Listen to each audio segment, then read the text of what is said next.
Oh, how's everybody doing? I tried to get this lighting right. It just doesn't look too good, but I'm going to do this video. This is a video about, as far as the ex-Jehovah Witness is concerned, I put out, I'm going to tell you what it's about. It's about what's needed in order to have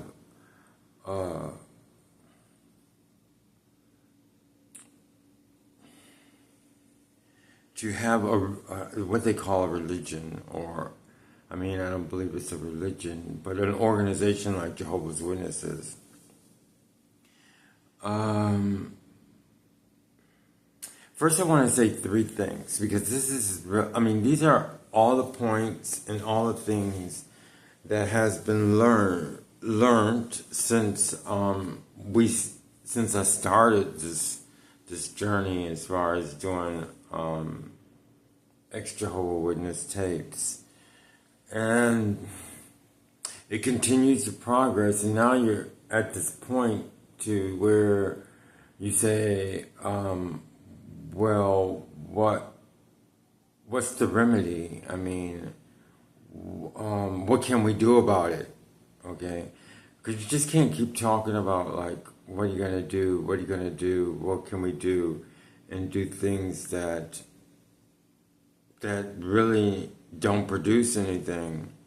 So I gotten to a point now, like I said the last time, and I was talking to my friend a while back, which is very influential upon me, and it was stated that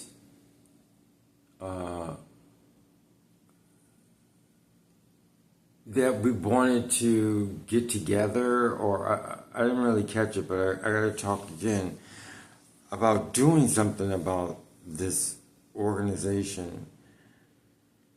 But is that really? But what I feel is that you really have to understand what you're dealing with, okay? And that's why I came up with the tape as far as the intelligence, because I mean, I believe I have a talent with finding out like why something has happened. I say some things like what had to have happened, what has to be happening, things like that, in order to produce something. So what I'm trying to clear up is, what is it that causes this organization to continually exist? And I came up with intelligence.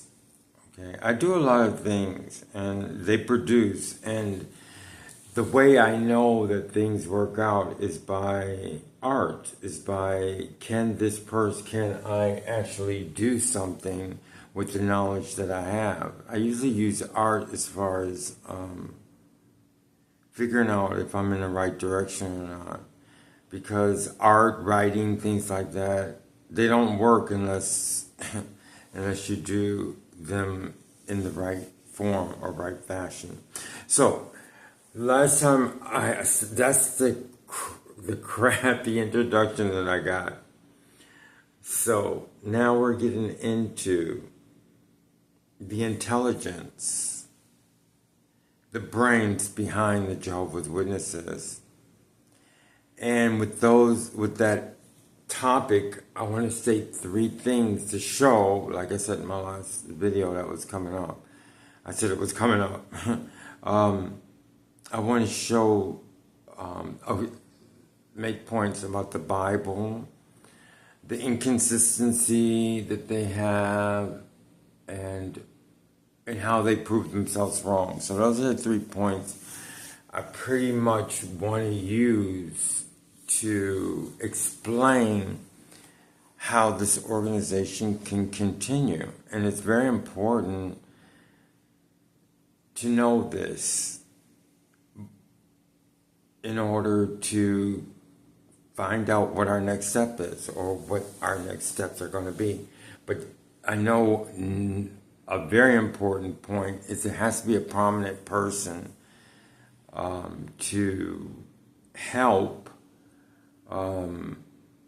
show others in the world, I'm not talking about Jehovah Witness world, that this is not a very good organization, which is good for me to say that, because this, I want to discredit that they are, discredit that they're not a reputable organization.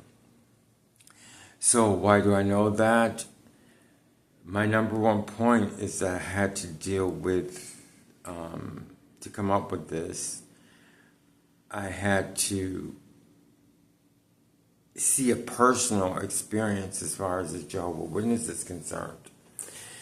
Now I'm going to put I'm going to show you the experience that I have personally. It has to be a personal experience to show that this is not a reputable organization.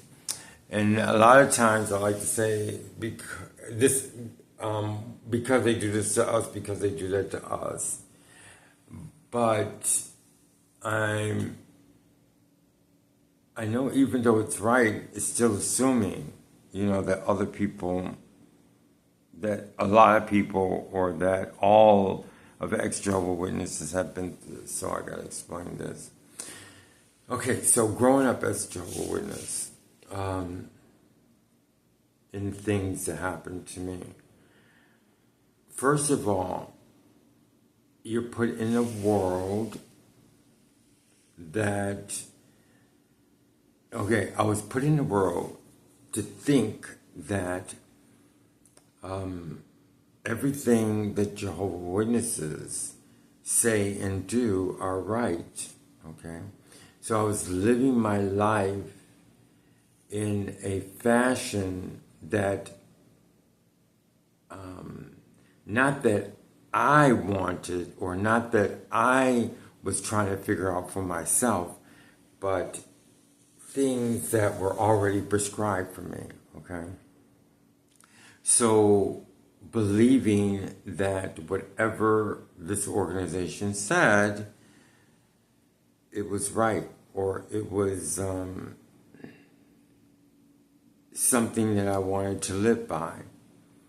Like, an example is like whenever the Watchtower Awake said something, it was like the best thing in the whole world. I mean, it was like something that you loved, something that you trusted, and something that you followed. But it wasn't the truth. I mean, it wasn't truthful.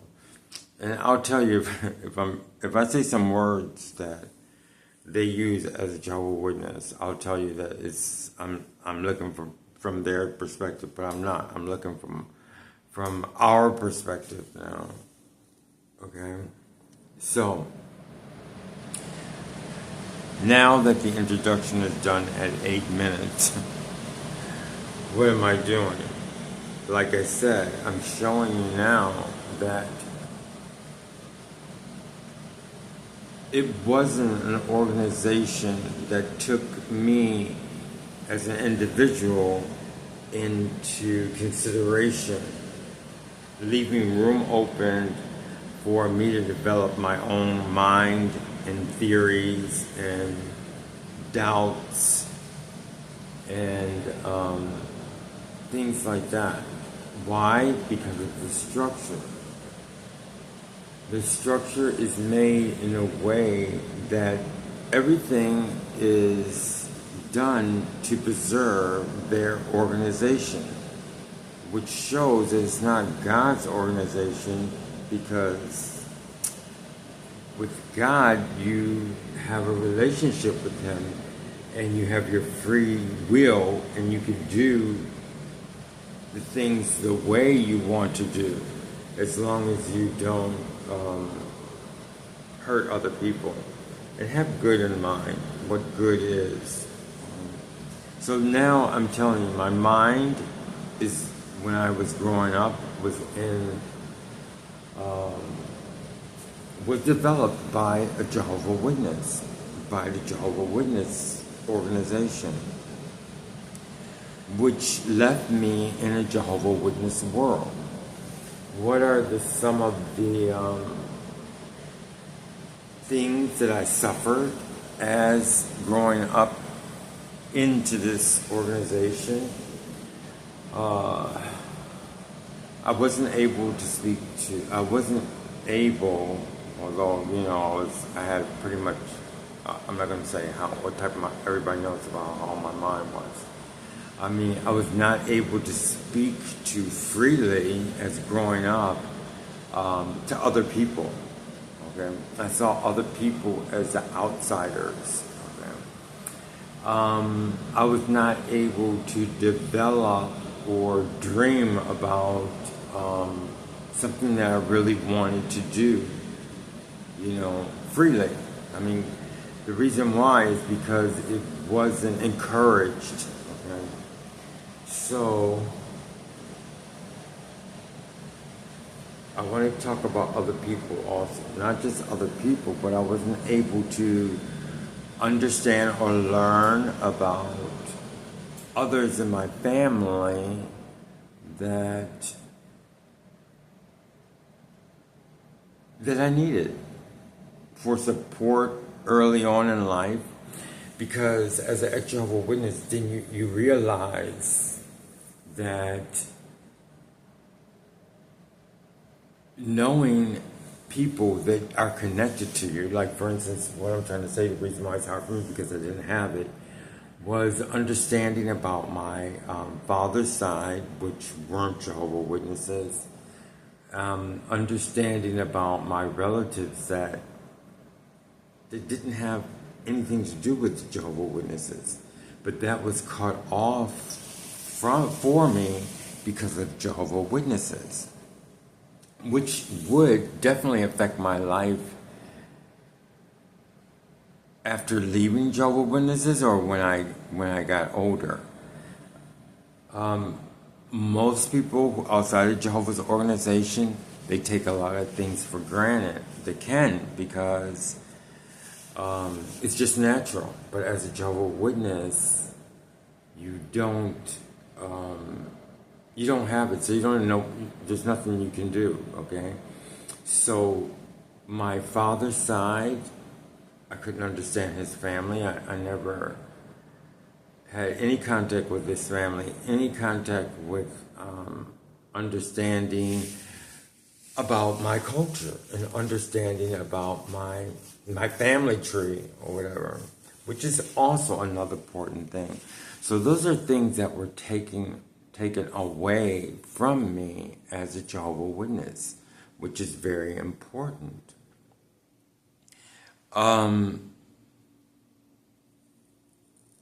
Then there's no structure, okay?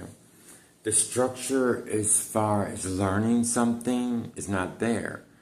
It's something that is just, it's so weird. It's so weird. What I'm saying is that there's no structure, there's no way of understanding how things work, because all of your understanding and structure is concerned with, is learned inside the organization. So you only see one point of view all the time. These things I'm talking about is like I said, in the world, they take it, the world, they take a lot of things for granted that Jehovah Witnesses don't have. I want to state one thing to show you that it's something that's done to you instead of something that's, how can I say, that's unfortunate. It's not that it's unfortunate. These things are done to you. Okay, like one time I'm not going to explain a lot of things, But one time I went to I went to the movies. I used to go to movies a lot. I was in New York. And I went to Fantasia, I think it was. It was about Beethoven's music, you know what I mean? And I remembered in an article, I think it was the Awake, sometimes they have fast facts or something like that. And they said it has magic in it. And the way they were saying, don't go see it because it has magic in it. And nothing to do, like, that's another thing. Magic is like the words that they can take a word and take it away from you. Magic. There's so many words I can tell you, so many songs that they take away from you. That it's no reason. So that's something that's done to you. Okay? So I go to this movie and it's like I feel uncomfortable because although it's a cartoon, which is magic anyway. There's magic in it. And there was I think they had a broom and the broom moved, but still and yet it has nothing to do with anything because it's a cartoon. A cartoon is all about magic. I mean, a force of something that's not there. And I felt so uncomfortable. And I was older. I was much older. And I felt so uncomfortable that I had to walk out of the theater.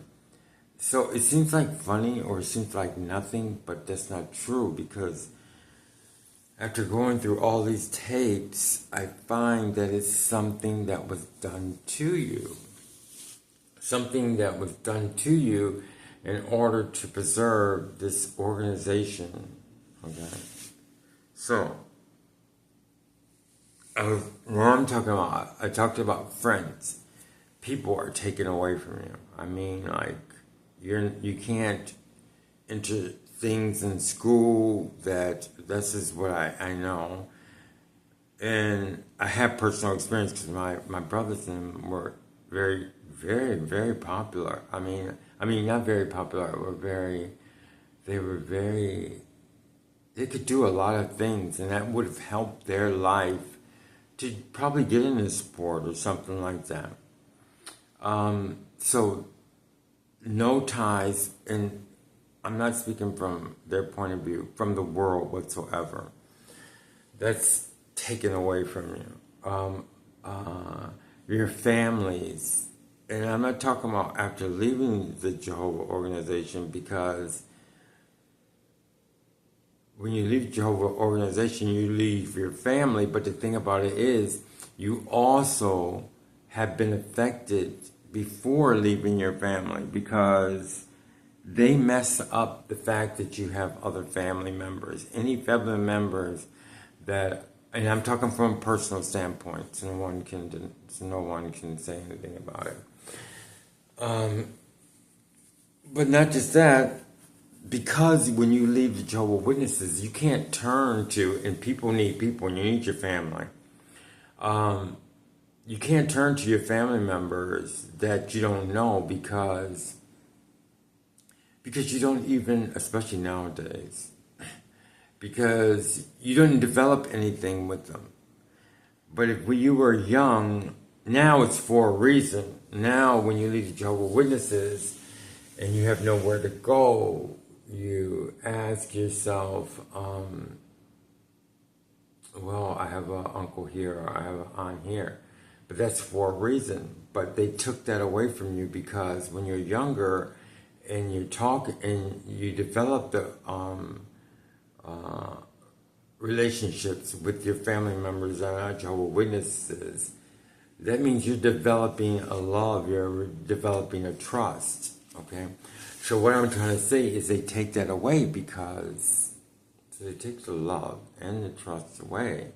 Because they don't let you do it. You're not allowed. And they know how to do that. They don't think, you can't do this or you can't do that. It's all the way the human society works. Because when you grow up as a Jehovah Witness, you have families in a Jehovah Witness, these people are there because they trust the organization. So now, I spoke about the things that, when you think about them as an ex-Jehovah Witness, you don't really think about them.